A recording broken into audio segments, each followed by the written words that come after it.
I'm Beth Zandstra with Teaching Heart and Soul. I got into education in 2012 and I started off as a paraprofessional and did after school care as well.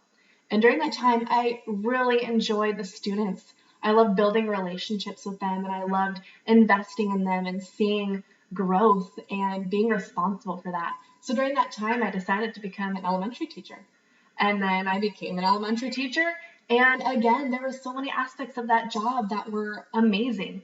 I got to invest in these kids' lives and see so much growth and build these relationships and see growth in their academics, but also their social emotional abilities. And being responsible for that, being a part of that was awesome. But the biggest struggle I had during that time was preparing for all my lessons.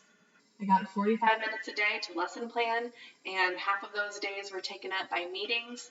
So getting everything ready was a struggle. My school gave us kind of a scope and sequence and some resources, but it did not have a detailed lesson plan for every day.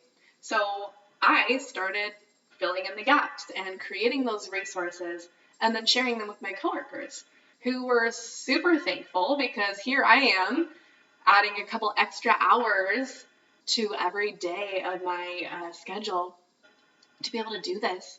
And I realized how beneficial that was for me, not the time, but all of those things that I was creating and how helpful it was for my coworkers and how thankful they were. And I started realizing how helpful that might be to other teachers as well. And that's how I got started with content creation. And my goal there was to create these resources that were low to no prep, just print and go, that would allow teachers to be able to just look at what they're going to teach and just print it off and have all of the resources they needed, including the worksheets and maybe some activities or differentiation that they would need in their classrooms.